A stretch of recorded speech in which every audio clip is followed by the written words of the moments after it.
Hi everyone, I'm Runner Unchained, and welcome to the Syndicate.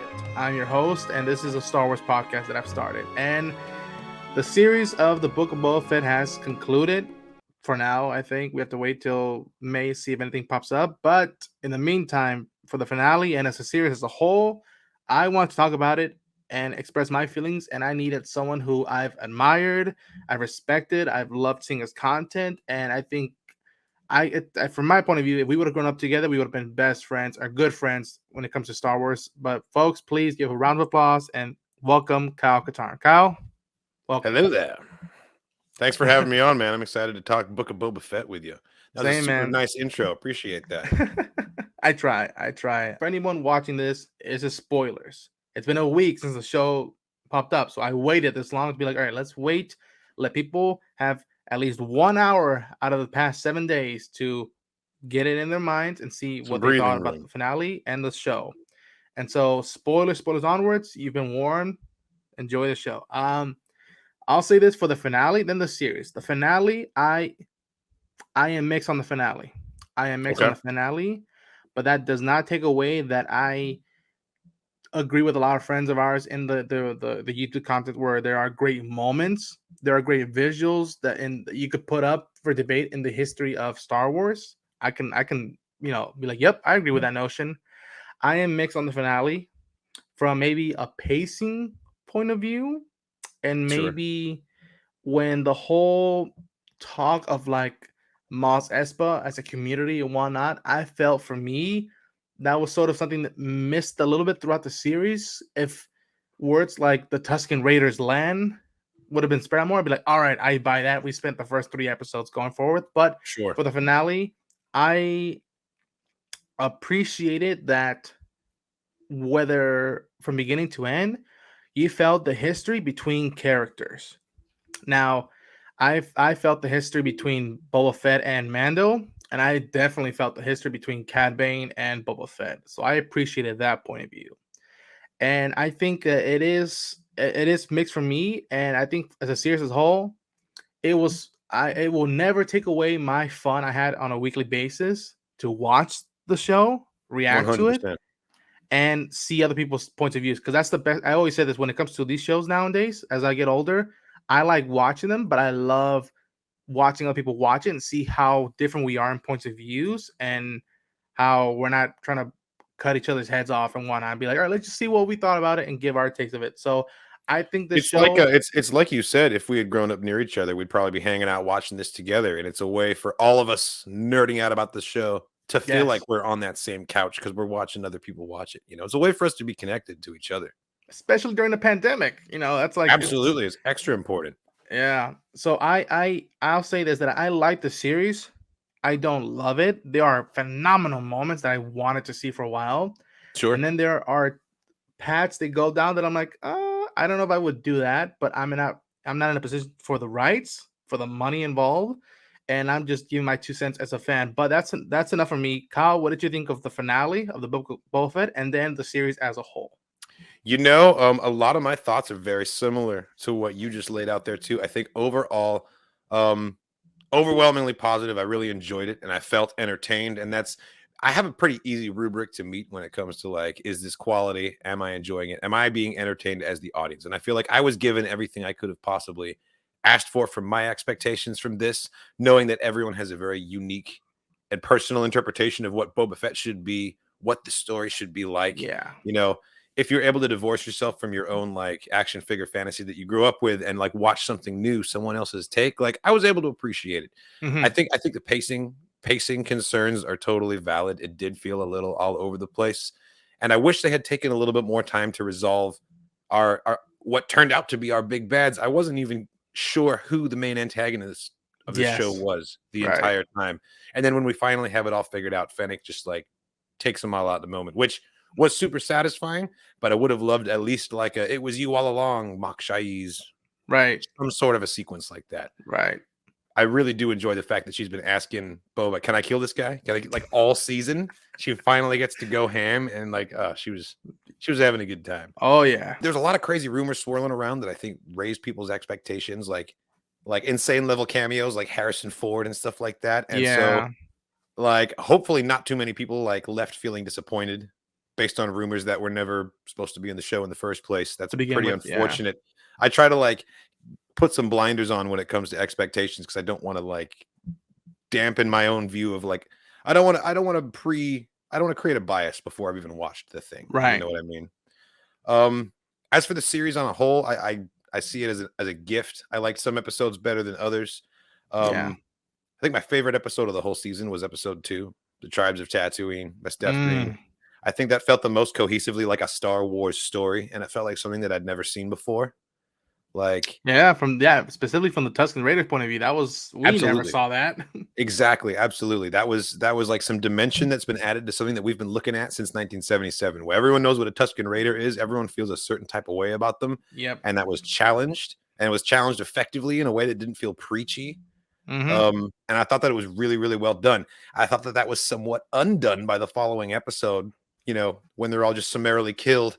Like, how are you going to Yeah. fridge an entire tribe of people? That's pretty Yeah. crazy. But and I was a little disappointed in the finale that the Tuscan homegirl, the warrior queen, whose body we never saw, never Yeah. showed back. I was really hoping that somehow she was going to come back in. I realize now that was my own grief talking, you know, bargaining. Right. But yeah, no, it was great. Like in my wildest dreams, if you had told me 5 years ago that I would see a live action Boba Fett riding a Rancor through the streets of Mos Espa, taking out concept art versions of droidicas from Attack of the Clones, like Mm-hmm. the Star Wars fan in me, my inner 12-year-old, can't bring myself to criticize it very deeply Right. just because it's, I don't know, it's pulling on my nostalgia so hard. And everyone that's ever seen my content knows that I'm an easy sell when it comes to Star Right. Wars. It don't take much. So yeah, really enjoyed I it. I think there are criticisms though. It's fair. I understand that, and I think that because I did see a lot of and I think we both saw a lot of this is a Boba Fett show or not? What is this? And Sure, I yeah. think after the finale, I understand that notion, and I think that it would have, if they would have changed stuff, we still would have gotten those criticisms, but I think it would have been at least better paced, flushed out if they would have moved stuff around. I think that to me, and again, I can't, this is a fan talking. This is not someone who knows marketing and money and all that stuff. This is just someone Right. who, I wasn't asking for Harrison Ford, nor Luke Skywalker, nor Ahsoka Tano. I wasn't asking for that. I remember, and you could, and you, if any of you wish to go, I remember I specifically told Christian Harloff a couple times in his comments that I was like, there's only two characters who are deep cuts that aren't well known to broader audiences. That I felt two deep cuts that yes, it would please fans, but I think would make logical sense for this environment, this atmosphere, and story trying to tell. I said that Cad Bane should be Right. involved in some capacity, and I felt that Crimson Dawn, aka a la Kira, should have been Totally. involved with, which I mean, people would be like, Harrison Ford is young and look in the I face was and the really voice. gunning for Kira to show up at the end. I thought that Garza Fwip was going to be our like Crimson Dawn connection because if Yes, you've noticed, Kira really likes to hire like the most beautiful woman in the room. Usually is the Crimson Dawn spy. It right. turns out. I've been reading the comics, so I was Yeah, like, "Oh, this Twilight's pretty hot. She's probably Crimson Dawn spy."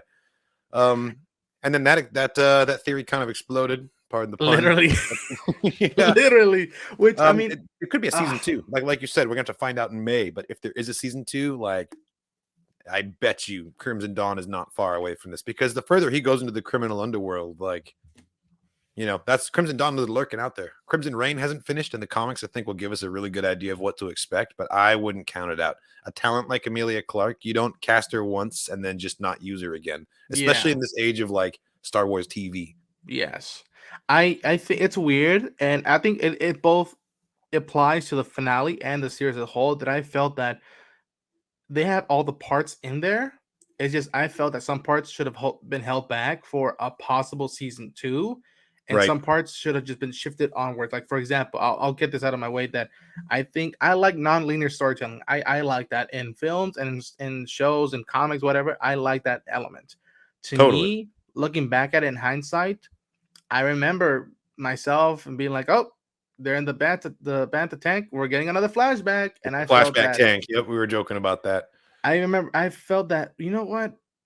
To you kept the footage from the trailers. Just make the first 2 episodes full on from he gets out of the pit to when he finished making his gaffy stick to when, if they wanted to go with the storyline, kill the Tusken That is Raiders. that's a really good point. And that's something that I wanted to talk about too, is that all of that stuff from the trailers, all that footage from all those episodes, this this expectation was created after the trailer. This assumption that we had that, oh, we're only seeing the first episode. Everything we Yeah, saw looks like the first, just because the settings were the same. right. We didn't realize we were going to go to Garce's sanctuary over and over and over again. Yeah, So like there were 4 action scenes at the exterior of that building that came from 4 different episodes.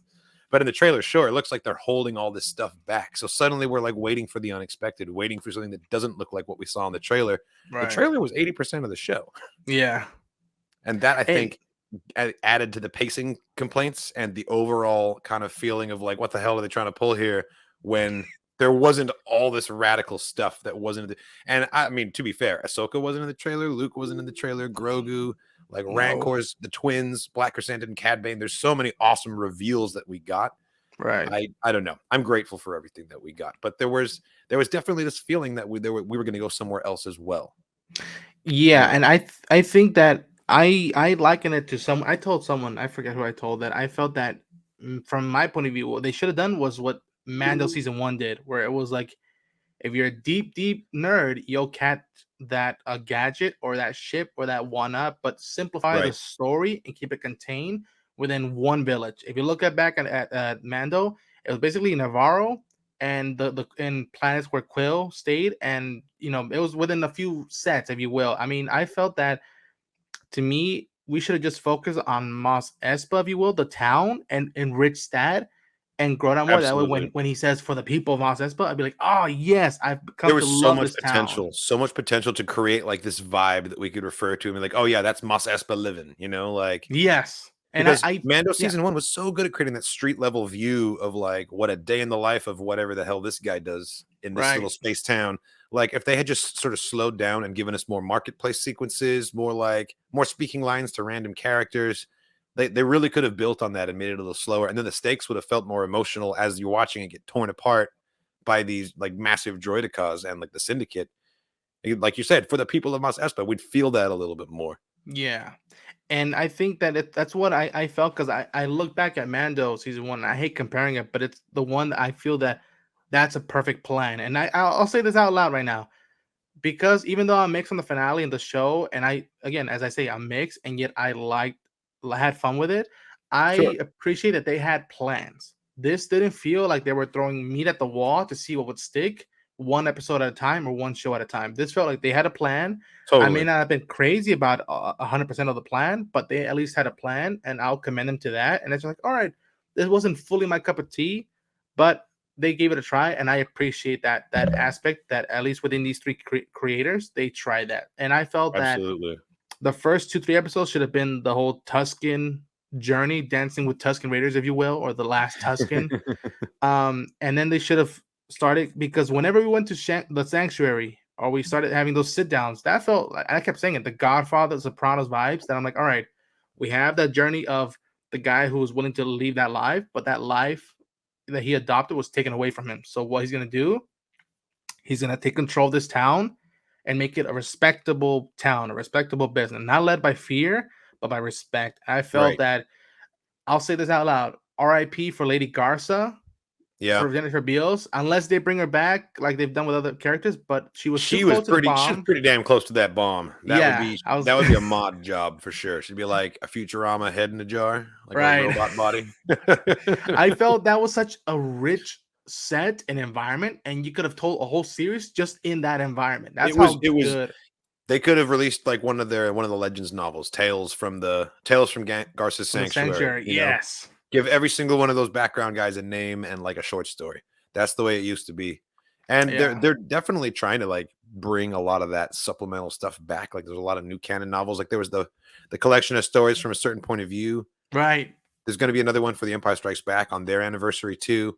right, Um, and who knows? Maybe we will get some Garza tales when we finally get like Tales from the New Republic or something right. like that. Something from this era. Um, yeah, I was sad to see her go. I was confused about what her overall role was after she was Right. dead, because I thought she was leading up to a Crimson Dawn thing, which kind of explained why she hadn't really done anything. Like Right. she calmed down Black Chrysanthemum unsuccessfully. That was like the one thing that she actually did. And so I've been waiting this whole time for her to like reveal something or give her that like or give Boba like some piece of information. And then she just exploded. So Yeah. it did a really good job of like of circumventing our expectations there. Like I really didn't see that coming. So that was pretty good. I Yeah. find that usually these shows, like because they're a throwback to like the 70s sci-fi, a lot of times Yeah. 70s sci-fi storytelling tropes get used to, and that can make it kind of predictable. But like everyone knew he was going to choose the chainmail. Everyone knew Grogu was going to come back, like because he had to. But like Garza dying, didn't see that coming at all. No, man. And I felt that her thing would be that she would be the only one who made the rule of like I'll stay out of it. I won't Right. take alliances. I'll stay out of it. But that at the end, Bubba would acknowledge that she kept her word. She find her honorable, and she was like, you know what, you're gonna be the mayor of this town. You'll take the sanctuary. You'll be even more powerful than now.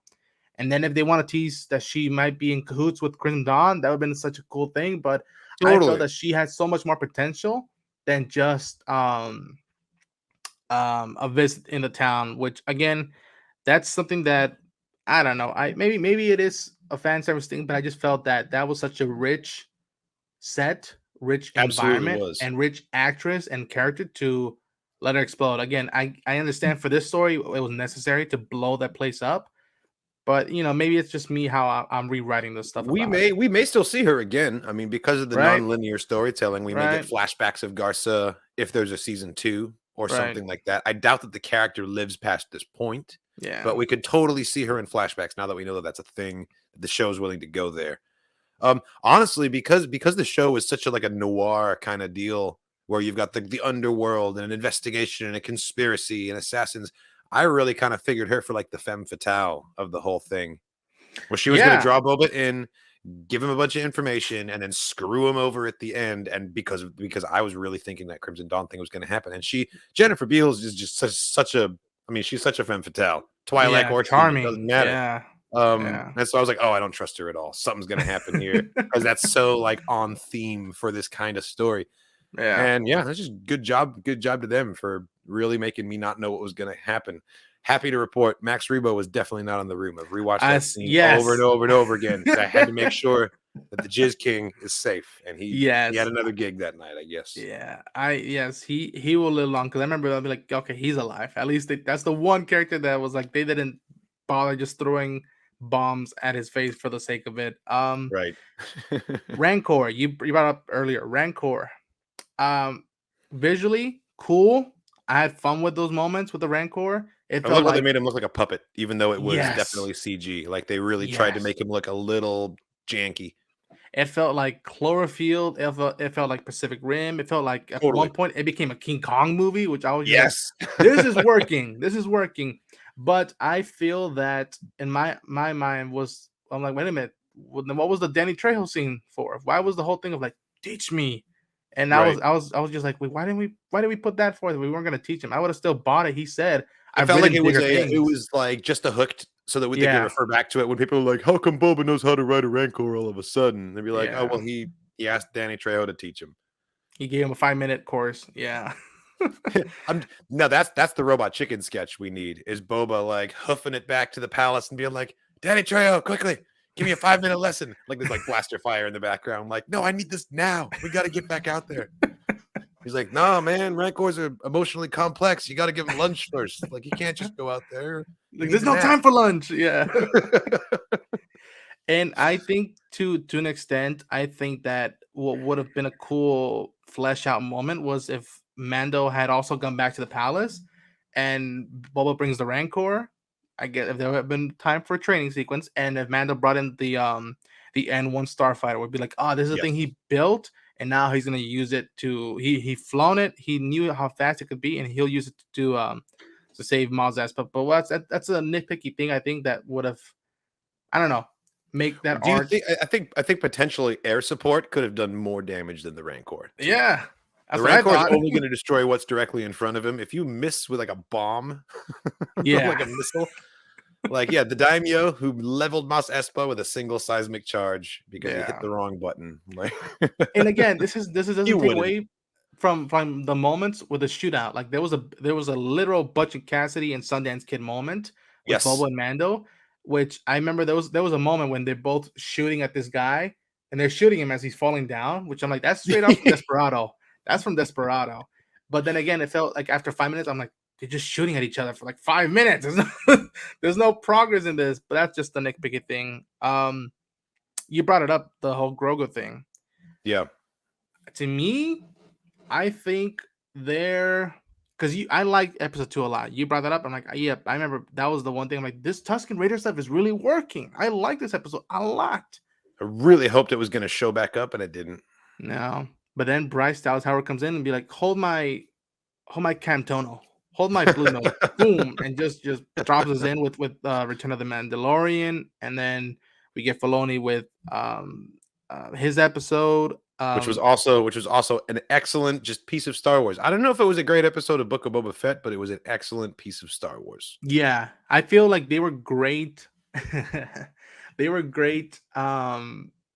Season 3 opener and a season 3 mid episode where it'll be like, boom. And I like you had Grogu early on that I felt that the notion of hinting at that and making him say, "What would you choose?"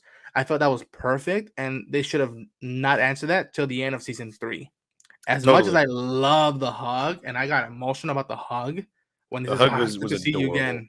Yes, I I think felt that. Grogu works Yeah, really well as a MacGuffin. Like the episodes of Mandalorian where Grogu was in a cell on Gideon's ship and we weren't really seeing him were some of the best episodes because like we love to see Grogu, but like the quest of let's get Grogu back and make sure he's safe is very that's very compelling for us because we all love this stupid little puppet so much. yeah. Um, I think that like you said, if they had kept Grogu in reserve and we spent season 3 hearing about him, like just like Din would be like pining about wanting to see him again, so would we, and then we finally get him back. But my thinking is that the reason they threw him into this sort of out of nowhere is because they have a hell of a lot of story that they're planning to cover in season 3 of the Mando, and they wanted to get this out of the way, which does make me excited because that means something huge is coming, whatever it is. I'm really intrigued for that notion because I felt that was such a cool thing that you see a day or two a life of Mando without the responsibility as a father and just Totally. as a warrior and as a man, human being, seeing what the not having the creed anymore means to him. And I was really feeling that he would. It's just my take that season 3 would be him coming to that term of like his son is safe. That's what matters to him the most. He will choose his own path. Right now, I have to learn to live my path, and then at the Right. end, during what circumstances he would be in danger when and he would get the present that Grogu said, "I choose you over the life of a Jedi," which is a huge thing as for a character, and also for the long distance story arc of the Jedi's, and especially during this timeline, I believe. Totally. Whenever I do go back to watch the Book of Boba Fett, anytime we're in the sanctuary, I will happily watch that. That's I don't know, somehow that set got me so clearly, and I'm just The oh man, cantina scene is always like the most Star Warsy thing you can do, you know? yeah, yeah. And I feel Absolutely. that. Do you feel we should have? My I favorite for the record, my favorite part of The Force Awakens is when they go to Maz Kanata's castle.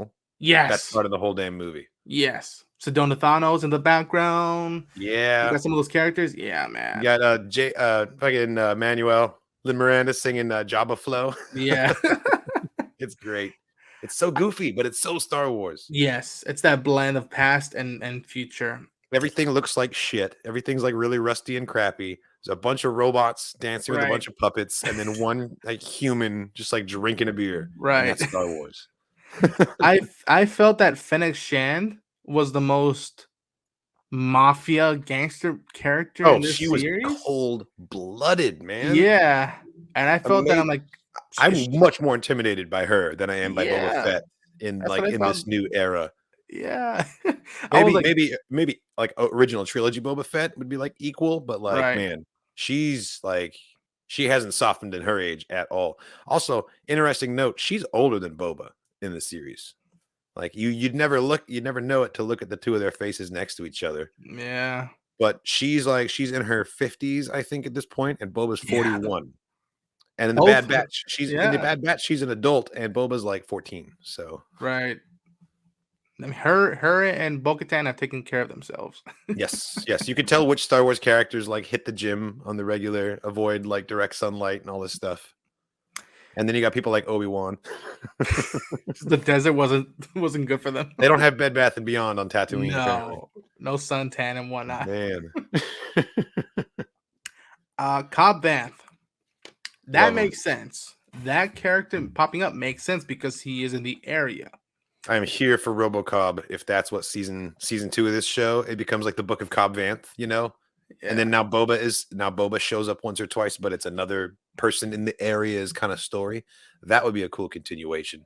If, like you said, we flesh out Mos Espa, and each book subsequent like series after this is just another person from that same region, and how all the stories like intersect. That would be really cool. But I felt, and you tell me if I might be off it. You think that he really needed a Bacta tank for a shoulder shot? Because I was like, I was worried he was going to kill him. I felt that Cad Bane was going to kill Cobb, but the minute I saw the shoulder shot, I'm like, that's not bad. It's hard to say because if you remember the Ardenian pilot from Solo on the heist, he takes a shoulder shot and then we see it spread through his chest and then he dies. Right. So it's like it depends. I think it depends on the kind of blaster you're using, and also like it depends on how if it was like the total edge of the shoulder, then yeah, maybe you can walk it off. But if it's like close to an organ, like that shit starts to spread like this. Because I remember seeing it and being kind of shocked when I saw like the pilot get shot and then like, whoa, how did it travel so much? I've never seen a blaster bolt do that before. But if that's how they work, you would want to like get in the back to stabilize him, especially if he was like unconscious from it too, you know. Fair. We've seen like Leia took a shot straight to the arm at the Battle of Endor. Yeah. And then she just kind of like hunkered down, took a breather, and then she was fighting again Yeah. a few minutes later. Like if it hits you bad enough to knock you out, you probably do need like some help. Fair point. No one even checked on the deputy, man. That was he took like 6 shots. I felt bad for that actor because I'm like, the minute he shut up, I'm like, yeah, he's not gonna. I don't think. What up, blast like cannon fodder? Yeah. Bantha Poodoo.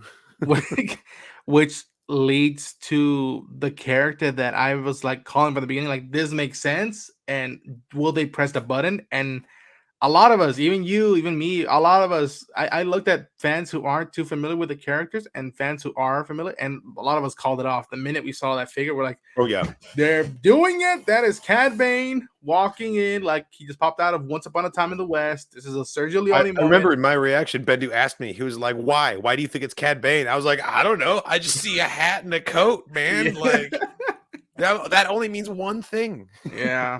Like, and if you know, you know. You see those, and it's like seeing Abe Lincoln. You see a hat and a long beard, you know that you know exactly what that is. And thankfully they brought back Corey to voice him. Burton, right? Corey Burton. I understand, yes, and I understand that he was actually in the suit. That's what I heard. That's what I heard is that he actually, maybe not for the fight for that first, but in the finale episode, it's absolutely him wearing the suit, like in that shot where he's walking through the town. So good that's pretty awesome. Him. Yeah, totally good for him. If that's the case, good for him. I am so happy by that. Dream for a voice actor. Yeah, and you know, again, the playback of history between them. You know, being like, I'm faster than you. Oh, I have the armor. Let's find out. You and me right now. That was the juice that I was just drinking up. I'm like, this is what I've been wanting. I want the gangsters meet these two fighters that have history, and it's gonna go down. And then they kill them.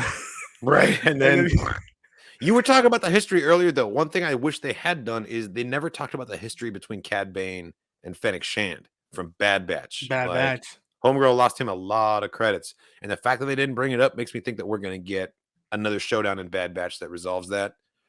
It would have been cool if they could have like exchanged a line about that at some point, though. But yeah, I don't know, man. A lot of people don't think that he's dead because he had like the little blinking red light on his jacket. Yeah.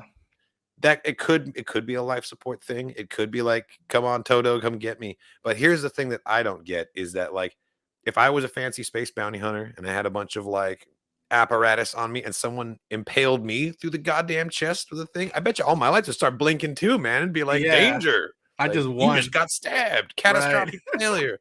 Like, I don't know, man. I'm not convinced that he's gonna survive. I think that blinking was like the oh shit light, like you've just been Yeah. stabbed. He But squealed. I heard him squeal, so I figured that must have been it for him. yeah, he got him right in the harmonica. He was all like, Yeah.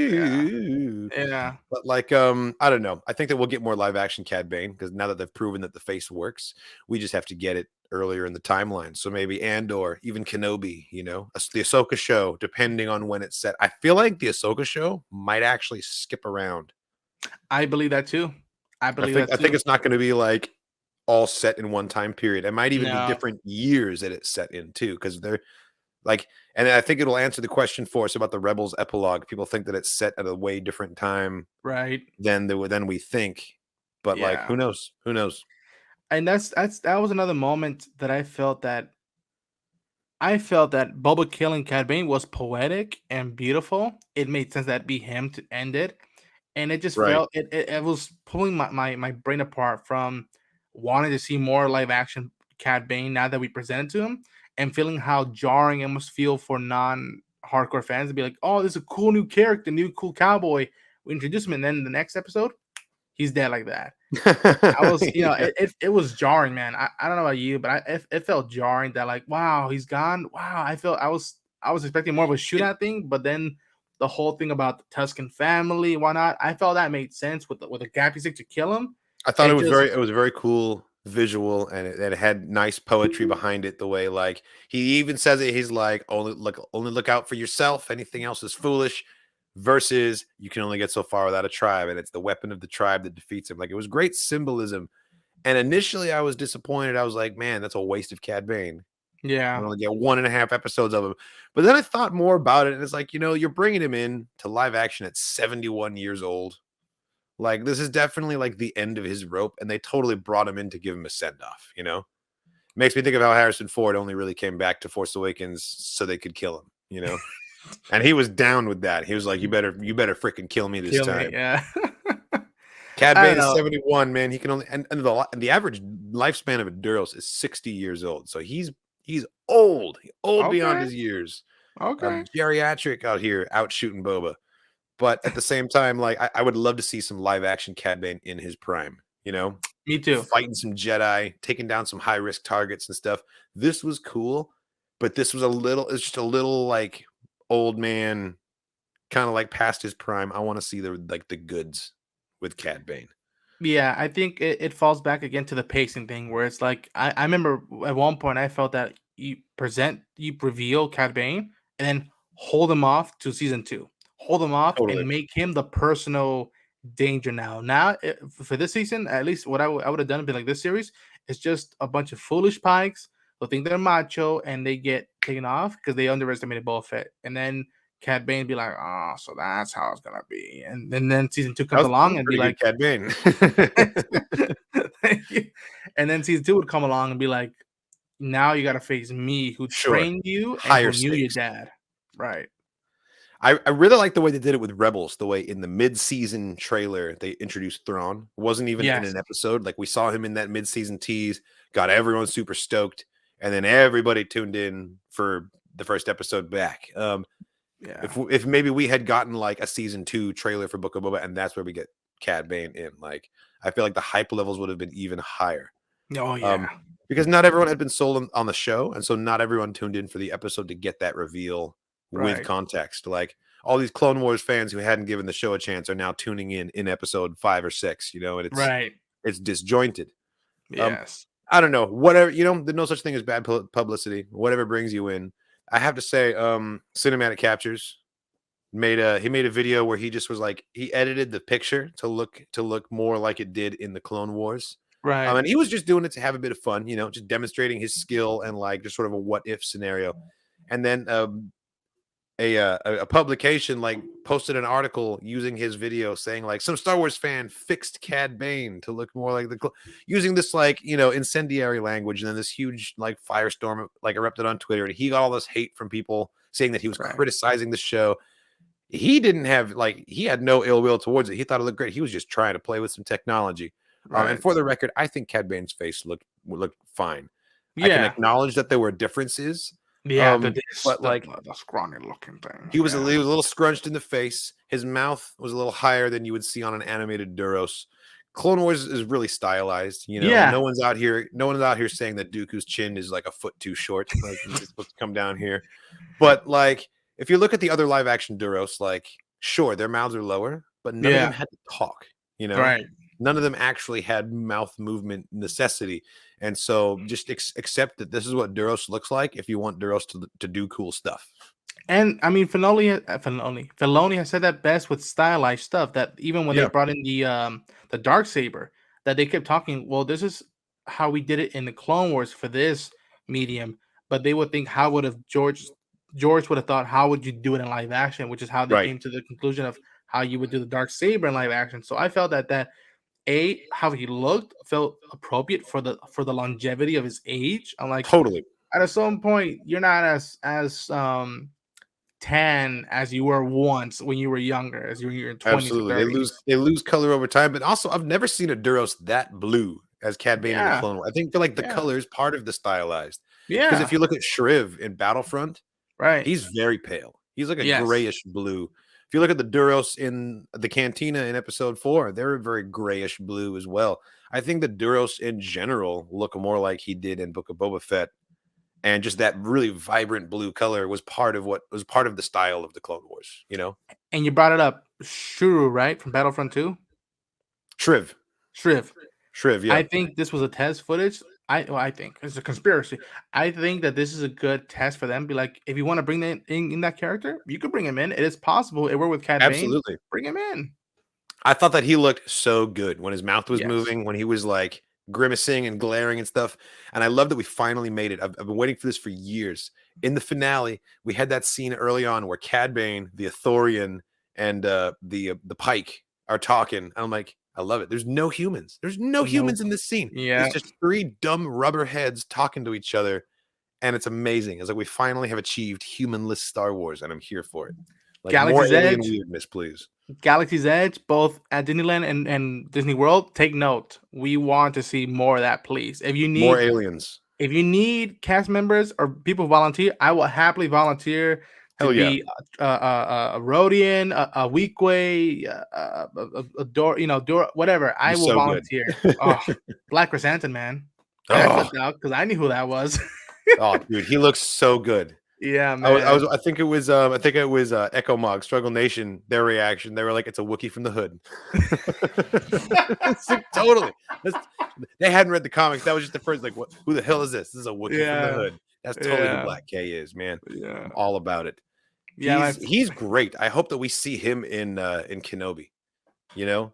it He makes looked sense from the comics. He and, looked perfect. Like yeah, Cad man. Bane's face, like you could tell there's a lot of technology at work, but like we perfected the Wookiee suit years ago. Oh yeah. Those From Revenge of the Force Sith Awakens? Wookiees looks Yeah. real good. So like Black Chrysanthemum in live action literally looks like a real living, breathing Wookiee staring at you. Yeah. Oh, he's glorious. He's My- glorious. My friends at Heroes Reforged, Adam, Augustine, and Hector, they didn't knew about him. I think Adam had seen something about that in the comics, but they were like, "What? A Wookiee that's black and he's armored?" They were like, "It's Battle Cat from Invincible and whatnot." Totally. And, oh, so good, man. Again, this is how I'm saying this to people. I am still mixed on it, but I do not take for granted the moments they brought us because Oh yeah. we gotta That go was take. one of the top moments for me. That and Yes. seeing the twins. Same episode, seeing the Oh, twins show up. I was like, "Oh my god, more Huts!" And they're like, please. these poor guys who are like struggling to carry them. Ah, it was so funny. It was amazing. That was one of my one complaints is that I was like, I really wish they'd done puppet Huts, or at least some combo of both. The fact that they were 100% CGI was kind of. I was like, have you learned nothing from the special edition A New Hope Jabba? I Like, guess, yeah. it's got to be Although a they look combo. better than the special edition ones. Although Oh, they looked way better. They looked Yeah. way better, but Yeah. they still were like the best that they've ever looked is when a puppet has like some little CGI enhancements. Like Treebeard in Lord of the Rings is Yes. a big ass puppet with CGI face, and he Yes. looks perfect. It's absolutely perfect.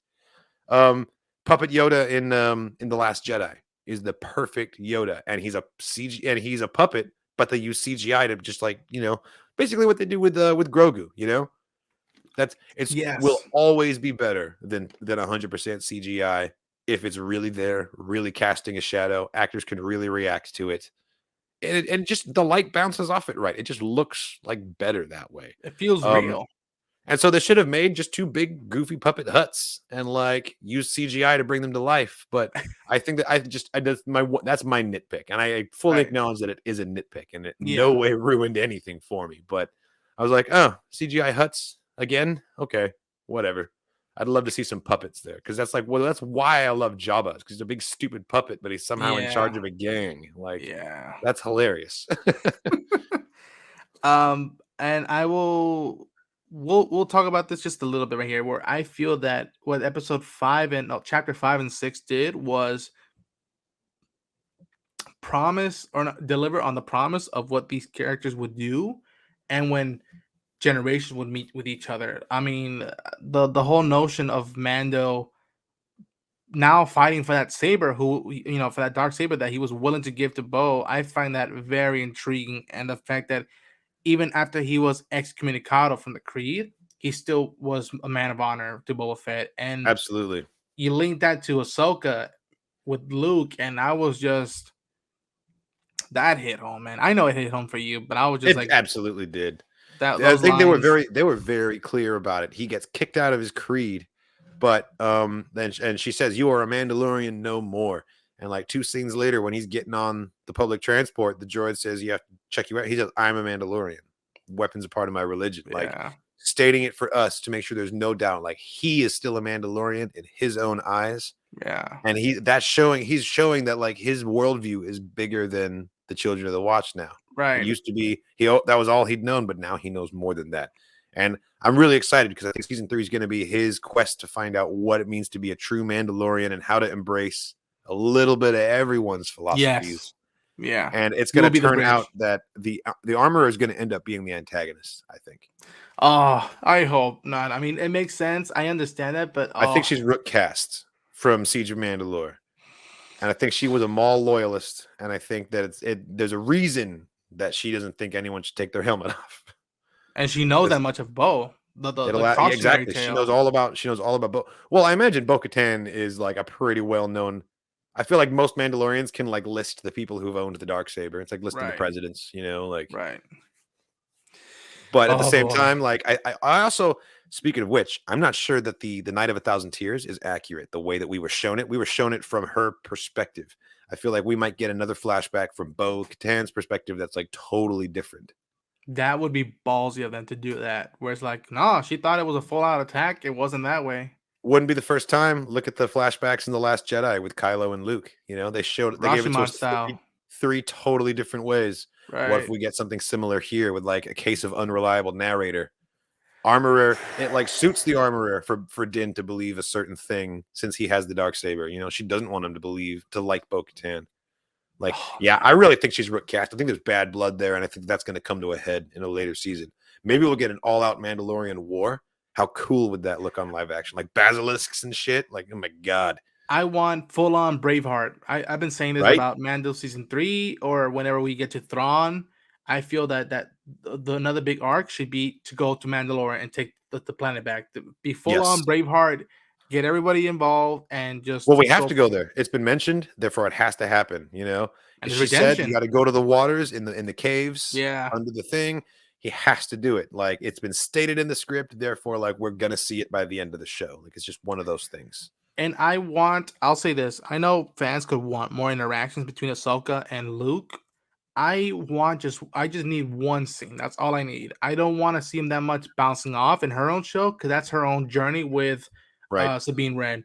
All I would want, and again, Lucasfilm doesn't have to pay me, doesn't have to do that, doesn't owe me nothing about this stuff. I just feel that as a poetic thing from what you've teased us and what we've all teased ourselves, which makes logical sense, is that he doesn't have to team up with her. He doesn't do anything. They just have to one conversation about Anakin and Padme had a kid, Sure. and she meets Leia, and Luke tells her, "Listen, I know my father was Darth Vader, but at the end he came back." And there's that great piece of art that I've seen and the internet where like she goes on her knees crying and be like, "Oh, he did come back," which Mhm. that's all I need. That's all I need. I don't need them to Totally. team I ups. think that we will get some sort of scene like that in Ahsoka. I Right. think the Ahsoka show will definitely have Luke in it. Now, especially now that we know what they can do, what they've been hiding back there, like they're Yeah. gonna bust Luke out every chance that they get because it brings in the numbers. So Luke will definitely be in Ahsoka show. We'll probably get a scene like that. I'm like you. I only need that one scene. I am more than happy to read a book about Luke and Ahsoka getting heart to hearts and doing all this stuff and bringing him 100% up to speed. I don't necessarily need to see that exposition on screen. I would rather be watching like more compelling action than a conversation. But I do agree that that is a conversation that needs to happen, and I would like to see a little bit on screen, and then just let's turn it into a novel. You know what's cool, and I think they could do this. You don't even have to make them talk at all. You could just bring up the first time they met, and Luke introduces Leia without even calling her name. Just holds out a hand, and Leia comes into frame, and Ahsoka realizes what this means, and we realize what it means, and she just starts crying, and they hug her. We don't need. That's the beauty of Totally. visual Show don't tell. storytelling. Yes, show don't tell. We know what they're saying. We know what this means, and it's just oh my god, man. Oh, we're spoiled. We We are really are. spoiled. We really are. Like I remember the dark times, the drought, when like Xbox Dancing Connect games, like that's as good as it gets. That used to be the way. Not and anymore. this is the era where now there are plans in motion that, for Right. better or worse, whether they turn out good or not, they're taking into consideration. We should plan stuff out before we're just throwing stuff at the Not wall. only do we get live action Star Wars a couple times a year now, we get a roadmap for years to come and get to Right. see like what to get excited about, what kind of things are happening. We've got like back in the 90s, which I would say the 90s was like the height of Star Wars extra media outside of movies and Yes. stuff Yes. before it kind of started to fizzle. We had LucasArts putting out multiple titles a year. We had Dark Horse Comics doing stuff, all these novels. The new Jedi Order books were coming out. Those were dope. But they weren't really referencing each other unless they were by the same author or like group of authors that were friends. Like Michael Stackpole wrote a bunch of X-Wing novels and created a bunch Yes. of characters that were X-Wing pilots. Rogue And then Squadron. Yeah. when he wrote books in the New Jedi Order series, those same characters showed back up and now they're Jedi. And like it was dope. But only the Stackpole entries of the New Jedi Order had those characters in it. So there wasn't really a whole lot of teamwork about like referencing things. And nowadays we've got games coming out that are getting referenced in comics that are coming out and shows and books and movies. And it's all very connected. And like the fact that we're getting like Zepho temples in the comics from Jedi Fallen Order and like BD-1 in the Mm-hmm. Mandalorian and like with an N1 starfighter and Mm-hmm. like spoiled doesn't even begin to cover it, man. It's not only are we getting more Star Wars, we're getting better Star Wars I because agree. it's polished in that way. It feels more connected. And I'll say this so we go start wrapping up, that my final thoughts are that I didn't love the series or the finale, but I didn't hate it. I didn't hate it. Sure. I wasn't getting fatigued. I wasn't getting numb by all this stuff. I did see the points where there should have been more restraint and more tightening, but that doesn't take away the fun I had talking to you, talking to other fans, seeing other fans through interactions. That I still think that just tell your one simple story, and then if you do want to tell more stories, then you have the opportunity to mend things Absolutely. close, which is, I think that's the best thing that for me has happened with Star Wars is Mandalorian, where the first season with its own story, you didn't have to be a hardcore fan. I'd You could have agree. I enjoyed it. agree. And The Mandalorians is a perfect Trojan horse for getting a non-Star Wars fan friend of yours to get all into Star Wars. You Yes. sneak him in with that baby Yoda, and then suddenly they're Off to on the like the races. third season of the Clone Wars. They're in deep. They're watching the micro series. Like, Yeah. no, it's excellent. I will say the show had plenty of flaws. There were plenty of Yes. things you can criticize about it. I didn't notice any of them until my second and third watch of it. My first time watching every single episode, I turned into like an 8-year-old kid, and 8-year-old children don't see flaws in TV shows, and I was just like blown away. Mm-hmm. And I'll just forever be grateful for Star Wars for turning me back into my child version of myself to watch some Star Wars every week. Like that's such a gift when like I was just saying, you grew up during the drought. Right. So I'm all about it. I all guns blazing. We're moving forward to the next show. I really can't wait. In the meantime, I'm gonna be playing the hell out of Lego Skywalker Saga Lego game, which is There coming you out go. in April. Can't wait for that either. But yeah, it wasn't a perfect show. It had plenty of flaws, but I loved it nonetheless. Like you said, it was just a collection of great moments. Beautiful. Folks, that's gonna be for this episode. I cannot begin to thank Kyle Katarn for joining us. I would love to do more videos with him further along in the future. Hell yeah, man. Um, Absolutely. Kyle, thank you so much for joining us. Please tell Thank the you for folks having where the me. folks can reach you and follow you. For those of you who've never met me before, I am Kyle Katarn. I am a YouTuber and a Twitch streamer. You can find me at youtube.com/Kyle Katarn and twitch.tv/Kyle Katarn official, where I react to and review all kinds of Star Wars content, including the books, the games, the comics, the movies, shows. And I do a bunch of Star Wars gaming live on Twitch as well.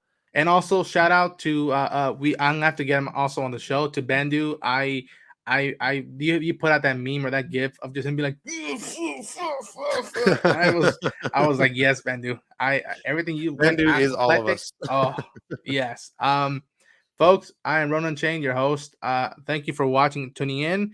This is the end of this series as of right now, but for this podcast, Obi-Wan is a long down the way. There are a lot of more shows to come forth, and anytime something big Star Wars pops up, I will hopefully and likely like to share with other folks. But for the meantime, may the Force be with you.